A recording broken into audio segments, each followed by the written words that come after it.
One of the most important things to understand about gaslighting is that it is a form of emotional manipulation, meaning it is emotional abuse. And the cause of it and what happens is confusion.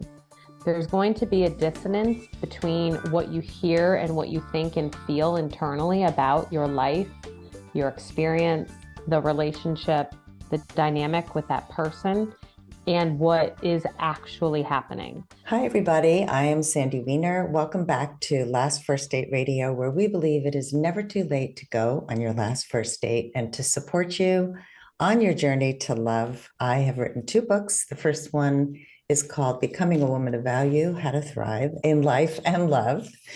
And that book is filled with 30 chapters. Each one has a story, an exercise, a tip on how to really develop your core confidence and thrive in all aspects of life. And the second book is called Choice Points in Dating. And I wrote this book because I believe so many people not only believe they don't have choices, but they don't know what those choices are. And this is more of a guidebook to dating success. And it starts with how you think about dating, how you choose a partner, how you know when to stay, when to go, how to do the whole online dating thing. I mean, I take you through every aspect of dating. And you can find them both on Amazon for Kindle or paperback. This week's tip on becoming a woman of value is step number 29, which is listen to understand. Stephen Covey made this one popular. And I work so much on this with clients about just active listening. We often listen to fix, to give our opinion, and we're just sitting there formulating the next thing that we want to say without really hearing what the other person wants to say and trying to fix them before we even give them empathy. And so, one tip to listening to understand is just to be present, just to ask them, what do you need from me? Um, Give empathy before you give feedback, and always ask if somebody is looking for feedback. Before I bring my guest on, I want to invite you to join my fabulous Facebook group. It's called Your Last First Date. We are celebrating almost 10 years of being a free group for women over 40 who are looking for love. And we actually have people in there who are already married who have found love while they were in the group and stayed because there's so much wisdom in the group. This is a very unusual group, I must say. I handpicked our 7 incredible moderators who keep this group safe and sane. And it's a rarity out in that world of online groups. There's so many groups that just deal with people complaining, and I think there's nothing worse than just going someplace and getting validation for your negative opinions. If you want to grow, come and join us at Your Last First Date. And now for my guest, Dr. Amelia Kelley. She is a trauma-informed therapist. She's an author, a podcaster, and a researcher. She specializes in art therapy, which was actually my major in college for a while. Oh. Yeah, we'll have to discuss that. Internal family systems, which I love, EMDR and Brainspotting, as well as she is a certified meditation and yoga instructor. Her work focuses on women's issues, empowering survivors of abuse and relationship trauma. She works with highly sensitive people and with motivation, healthy living, adult ADHD. What doesn't she do? That is the question. And she's the author of several books. And today we're going to be discussing her newest book, which is called Gaslighting Recovery for Women, the complete guide to recognizing manipulation and achieving freedom from emotional abuse. Such an important topic. Welcome, Amelia. Thank you for having me. So what got you into this topic of gaslighting? So it actually was born from my first book, because my first book, What I Wish I Knew, Surviving and Thriving After an Abusive Relationship, I co-wrote with Kendall Ann Combs, who is the podcaster of High Heels and Heartache. I met her, I was on her podcast, and she's a fierce survivor who has gone through a lot. And as I unpacked her story with her, the topic of gaslighting came up. And as I dove into it more and realized at the very same time that her and I are writing this book, there was a huge movement happening in our social media, in our politics, in our world, especially when it comes to gender and what women go through, that it just drew me in. And the more I researched and the more I looked into it, the more I realized this is something that we need to fully understand. It's a term that has always existed, but it finally has an actual true meaning and understanding to unpack around it. Yeah, and it became the word of the year last I year, I think, know. While right? I was writing my book, and I'm not kidding. I had written the entire book. I looked up, the word of the year for as I was writing, and I think the year before it was toxic. I want to say 2022. I seriously think it was toxic. As I was sending in my final manuscript submission, the new word of the year came up and it was gaslighting. And I contacted my editor and I said, "You are never going to believe this."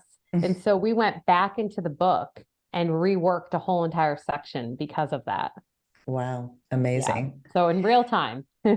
Yeah, and I've talked a lot about gaslighting. It comes up a lot in dating, obviously. And Hmm. I did a video recently about the slow fade, which is worse than gaslighting, they say, even. It's worse than ghosting, I'm sorry. It's like gaslighting. Hmm. When somebody slow fades, they're not clear. They're just kind of half in, half out. And you're wondering, am I crazy? Is this person really into me? So share with us some of the clear signs that somebody is gaslighting. One of the most important things to understand about gaslighting is that it is a form of emotional manipulation, meaning it is emotional abuse. And the cause of it and what happens is confusion. There's going to be a dissonance between what you hear and what you think and feel internally about your life, your experience, the relationship, the dynamic with that person, and what is actually happening. So it's meant to disconnect you from your own inner message.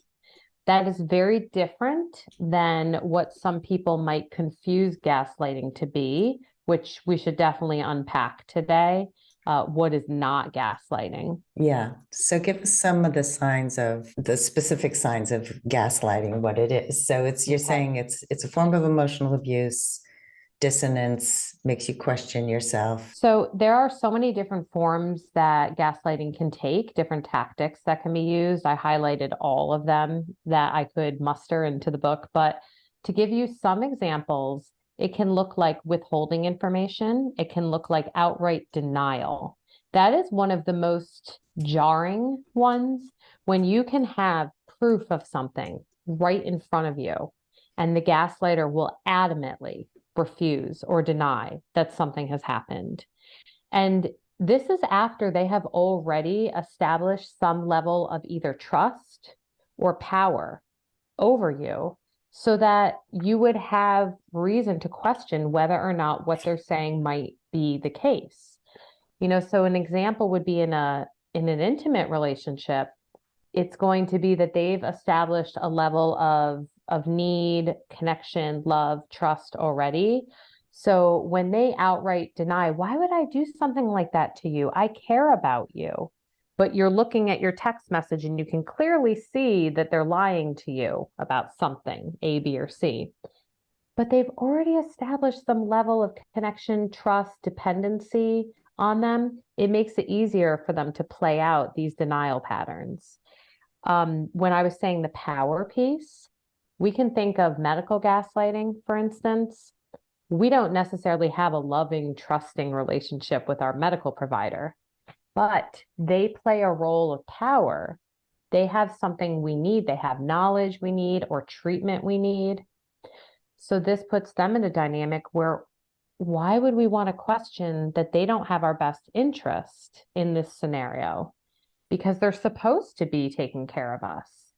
And this continues on to things like professional gaslighting. I can just continue to give you examples, but this is just denial is the one that I'm exploring. But there's so many different ways this can play out in a dating dynamic. Yeah, I mean, the medical one is interesting. I hadn't thought of it as gaslighting, but I had a surgery that I was told was going to be ambulatory, Hmm. and a friend of mine had accompanied me. And when I woke up, there was a nurse standing over me, and she said, "How do you feel on a scale of 1 to 10?" I said, 4. And she goes, "Well, you need morphine. You need some more morphine." And I was like, "I told you I feel okay." So that was the first thing she did. The second thing she did is, "You had too much done today. You're going to need to stay over." And I didn't know what I had done because I had just woken up. Uh-huh. My friend was standing there. She had no idea what had happened. And I end up in a room, and the attending physicians come in a few hours later and they go, "What are you doing here?" And I said, "Well, this nurse told me I had too much done today. What happened?" They go, "No, you didn't. You're not supposed to be here. You're supposed to leave." And I knew it. I knew it in my gut. And I've had many situations like that where doctors have told me, "You need surgery, you need this. I'm telling you, I'm the authority." Or Mhm. I was in the hospital after my first child was born, and he had a lot of complications, and they wanted to numb me and put me on tranquilizers. And I was not a hysterical mom. I wanted to be 100% present. And I Mhm. told them to get out of the room. But that kind of intimidation can really make people start to doubt themselves. And maybe I am crazy. Maybe I need medication. Mhm. So I've experienced it several times, and I'm always the one standing up, and they're all like, "She's the crazy one." So you got to have a strong constitution not to fall You for this stuff. do. You do. And I love, there were two things that you said that I think are so important for your listeners to hear. And one of them was that you connected with your gut.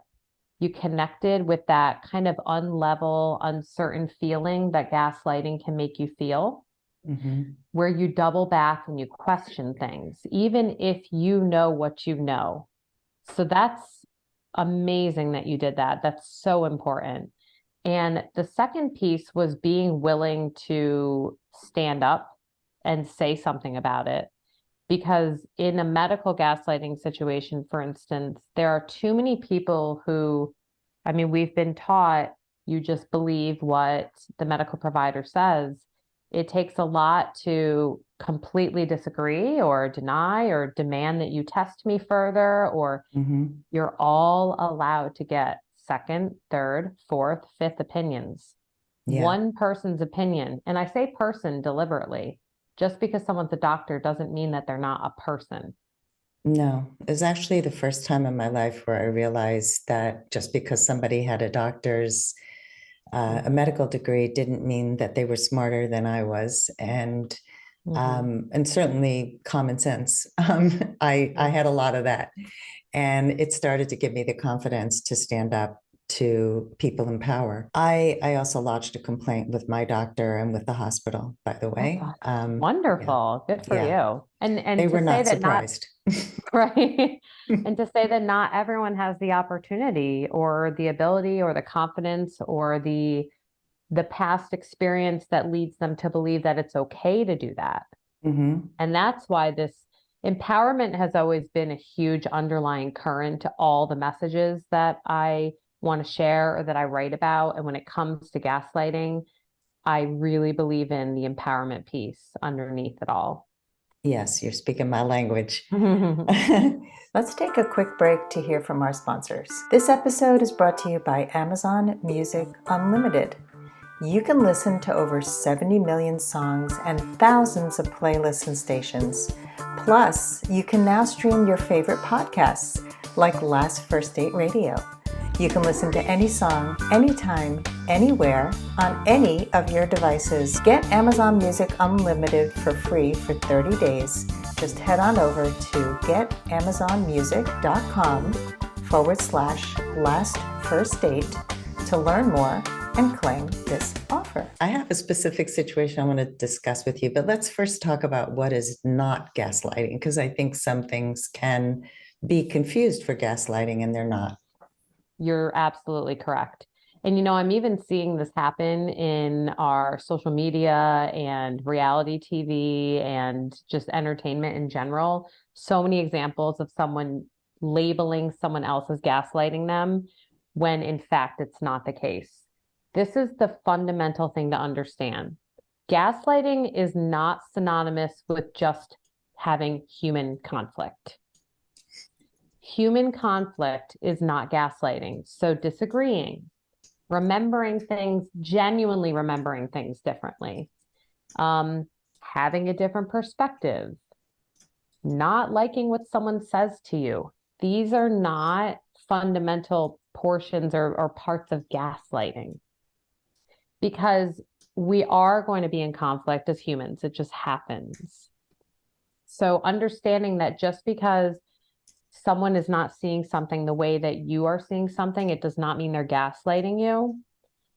But if someone is making you holistically doubt your entire experience, your internalized dialogue, what you know to be true, that's when you want to start looking at whether or not it's gaslighting. Yeah, that's a good distinction. I have a client who is in a relationship, and I'm working with the man, and um, his partner Mm-hmm. accuses him of being the entire problem. This is right. So I am this way because of you. You are narcissistic. You are gaslighting me. And it's all blame, blame, blame, blame, blame. And when Mm-hmm. he tries to use some of the tools I'm teaching him, like setting up a no blame zone and being able to do conflict in a kind way, she says, why are you telling me what to do? It's so one-sided. And that situation of him being accused of gaslighting when in reality, I believe she's gaslighting him Mm-hmm. because he's constantly second guessing himself and he wants to do anything in his power to make her happy, and not be angry at him. What would Mm-hmm. you say in a situation like that? So the first is I would like to determine whether or not it's gaslighting, just because I would imagine a listener is probably wondering, is this gaslighting or not? Mm-hmm. Um, Her and him not feeling validated or not seeing the relationship as equitable or seeing eye to eye, that part is not gaslighting. That's that high conflict or toxic relationship portion. But her telling him that he is gaslighting her when in fact he's just making requests, that is technically a form of gaslighting. Yeah. Being mislabeled for using an abuse tactic that you are holistically not using. Mm-hmm. That Yeah. that itself could be a form of gaslighting. And it could be a protection, it could be her trying to protect her own ego Mm-hmm. I and think and what that's what it is. and what she wants and needs.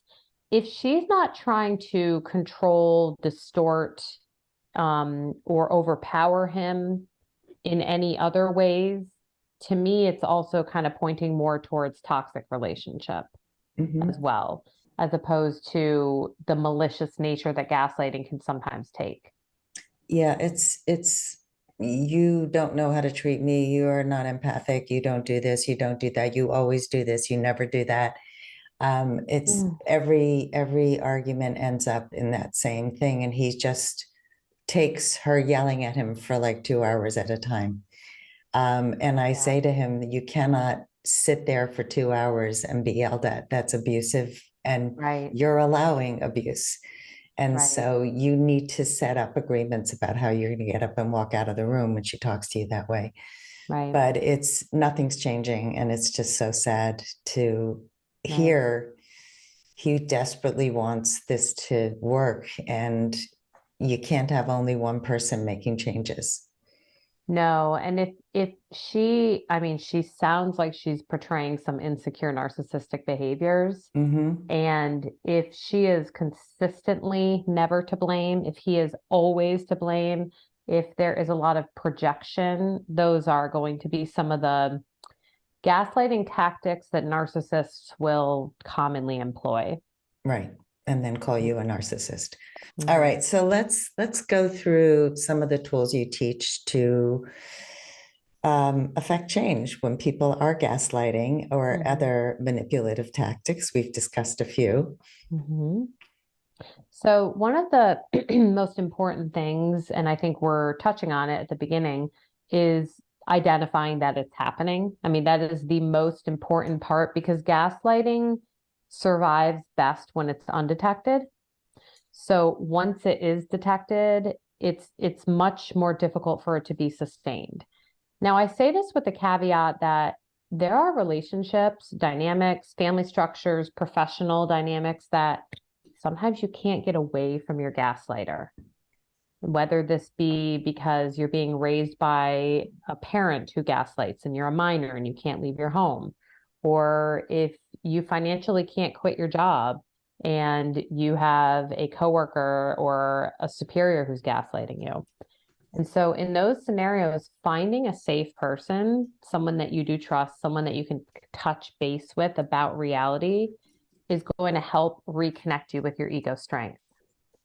This can also be done internally. You know, things we all know the power of journaling and writing, but when it comes to gaslighting, there's a step further that I actually offer in the book, a fact tracking form, because it is not histrionic, unhealthy, over the top for you want to keep track of things. If you need to keep track of odd emails or text messages or things that someone did to you, that's completely appropriate and normal. It's a normal way to measure abnormal behavior, essentially. And sometimes it can be useful if you are going to, for instance, and if it's safe, because it's not always safe to do this, but if it's safe to lodge a complaint, if it's safe to go to a superior, if it's safe to say you're in the middle of divorcing a gaslighter and you need information for divorce proceedings, sometimes having those things not only help you reconnect with your reality, but they can become proof to help support your arguments, which it's such a shame you even have to be in that position, but it can be very powerful. Yeah. Yeah. I think that a lot of people get so emotionally involved that they stop seeing facts and Mm-hmm. the emotions escalate. And so fact tracking is such an important thing. I even remember talking to somebody recently about the stuff they were making up versus the facts. And it's always, look at the facts. That's the only part that you really can prove at this point. Mm-hmm. So that's great. So first identifying, is this gaslighting? Because when you name it, you can do something about it. Mm-hmm. Um, and then try to get away. Is that the second step? Like try to find a safe space? So, if at all possible, distance is the best next step. This Mm-hmm. might look like emotionally distancing yourself from someone. This might look like ending a relationship or getting out of a relationship. I know as well as anyone else how hard that can be, though. So, I know Mm-hmm. that's not an easy next step. That could look like evaluating, say, if it's a medical provider, maybe this provider is not the right one for you, or maybe this job is not the right job. Maybe this is not a scenario that's going to improve because, unfortunately, much like other emotional abuse tactics, gaslighters are not always open to change. I'm not saying they never will, but it's infrequent. Mm-hmm. Hmm. Yeah, I would say most manipulators are all about the manipulation. Why would they Hmm. want to change? Okay, so I know that you also teach some evidence-based tools. Hmm. Can you name some of those, the recovery tools? So it's very important, taking it a step further beyond just reporting and sharing what you've gone through. It's very important to reconnect with your confidence and your self-esteem. And I think it's important to understand the difference. So the self-esteem portion is the knowing that I deserve to be treated with respect simply because I exist. That's self-esteem. I deserve to be safe and treated in a way that I would want to treat someone else. The confidence piece is that I have the ability to go out into the world and do things that are challenging that I may or may not succeed at. So I like for people to know the distinction. And so in that respect, anything that you can do that's going to enhance self-esteem, that self-worth, that self-parenting is crucial for overcoming gaslighting abuse. And so in my book, for instance, I lead people through all different ways you can do this. We do a little art therapy. So there's actually a directive you can do right in there where you remind yourself of the things that you even like and that you love. Because when you experience gaslighting for a long enough period of time, it can create so much dissonance that you stop remembering even simple things that you enjoy or preferences that you have. So reconnecting with things that you prefer and being willing to disagree. I love the idea of being disagreeable. Let's all be more disagreeable, but not in a malicious way where we're just difficult to deal with, but disagreeable in the sense that my perspective and opinion can be different than yours. And that's beautiful. But not doing that with the gaslighter. This is not the person that you're going to get to practice any of these skills with, really. It's going to have to be with other people who champion for individuality just like you deserve. It's a good distinction. Yeah, with a gaslighter, you're wrong, I'm right. And with a person who champions different opinions and is open and has a growth mindset, they're going to be open to hearing that there are other ways to do things and not just my way or the highway. Right. Like the couple I was talking about before. Yeah. Yeah, where you're wrong and I'm right. And if you don't agree with me, then I'm going to yell at you for a very long time. Yeah. Yeah, I mean, thinking about so many people that I know, I have a client who moved back home with her mom after one of her relationships ended. And it was a very toxic situation. And we worked very hard on how to handle her mom's narcissism, gaslighting. Ultimately, she had to move out of the house, obviously, but she came very far, and I thought it was really important for her to learn how to not absorb all of it, how to walk away from her mother when she would yell at her, really how to speak up with her mom, which she never had the courage to do. And I think there are times when, especially if it's a family member, and like you can't just leave your parents, like you said. I mean, you could, people emancipate Sometimes you themselves. need to, right? Yeah. But her mother wasn't as vicious and horrible as she had believed she was, because she never interacted with her in this way. So have you seen people actually go from gaslighting to being able to have a relationship? When the person who has been engaging in gaslighting is willing to get help, when they're willing to admit and realize that I play a role in this dynamic, I see so much potential. And that's one of the messages that I really want to put out there, because I don't think every professional or expert on gaslighting right now is celebrating enough of what healing can happen for the gaslighter as well. So if you are listening and you question, because I can think of times I've probably gaslit my own husband, like if you can think of times where you were feeling very insecure, or maybe you have attachment issues, and there was a sense of panic and a sense of wanting to control something from happening in a relationship, you may gaslight another person just out of sheer insecurity. If you're listening to this and you're thinking, gosh, have I done this before? The more you're able to connect with your emotional experience and unpack it and work through it, the less likely you'll continue doing that, not only in that relationship, but in other relationships.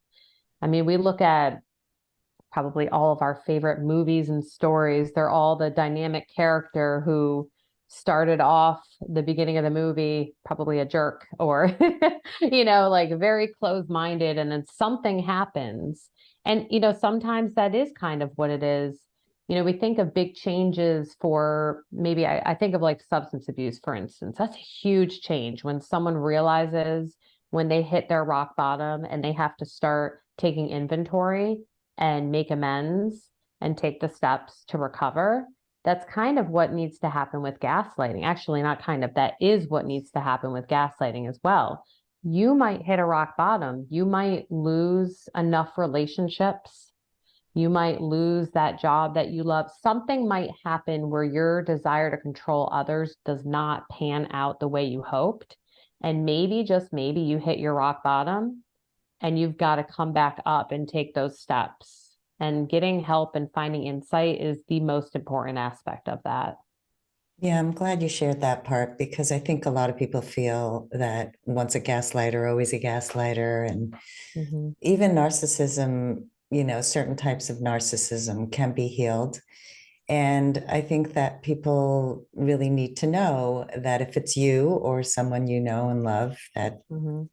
that healing is possible for the right people and with the right intentions. And if I piggyback something really important on that, Sure. if you have experienced gaslighting, if you are the recipient of someone behaving that way, though, you are the last person who will change them Mm, because they will only change if they are not within that relationship in which they are doing that behavior. They are more likely, I hate dichotomous statements. Let me back that up.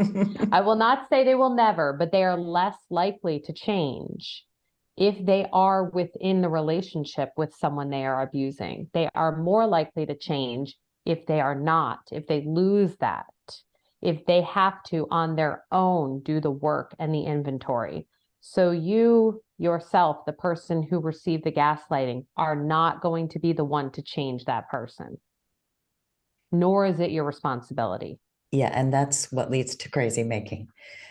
Yes. If I only said the right word and only did this, and Yes. oh, maybe Well, they'll and change. that's what keeps the cycle of abuse going. And Hmm. it's never your responsibility to fix another person's wounds.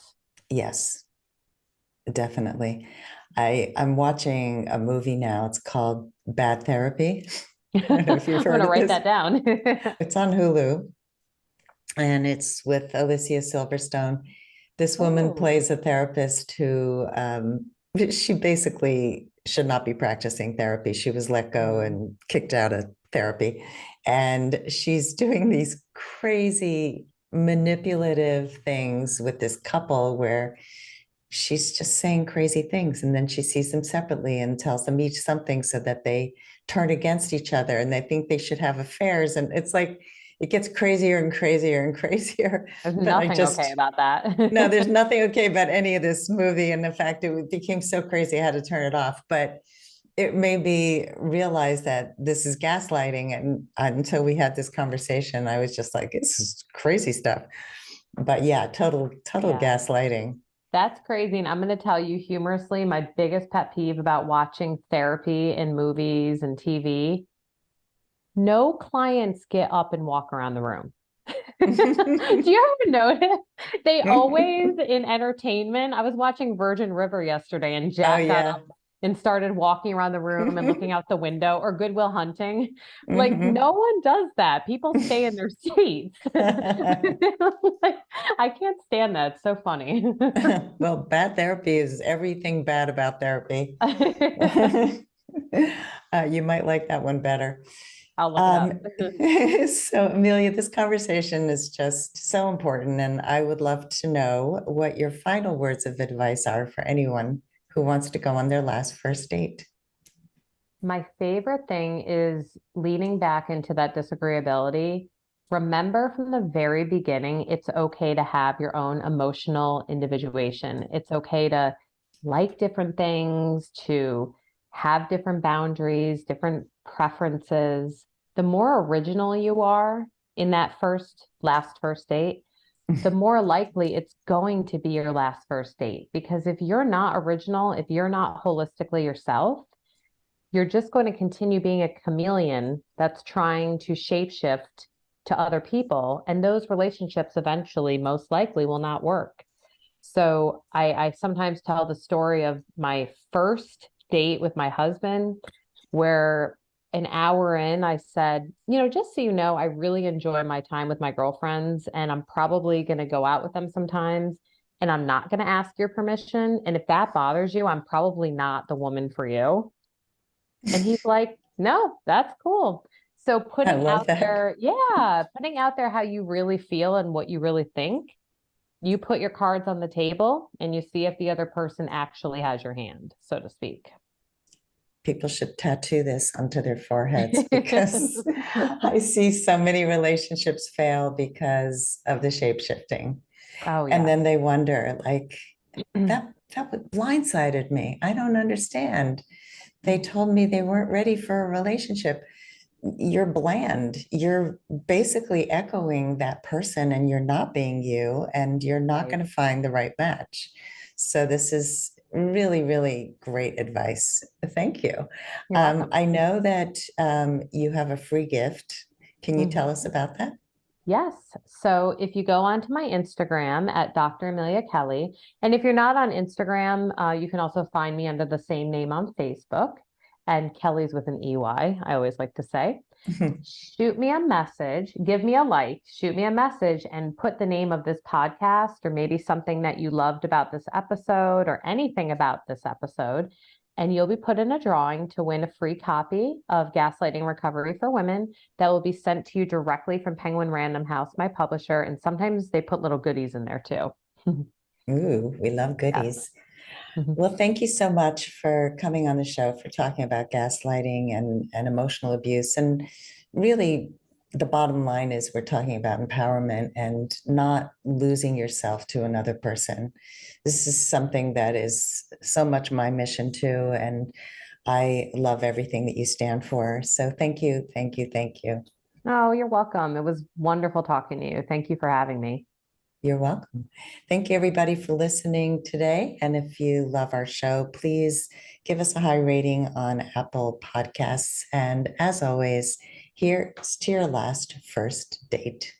If you are ready to get unstuck, gain new tools, become more empowered, and finally find your last first date, I'd love to talk to you. Fill out an application to be considered for a complimentary half-hour love breakthrough session at lastfirstdate.com/application.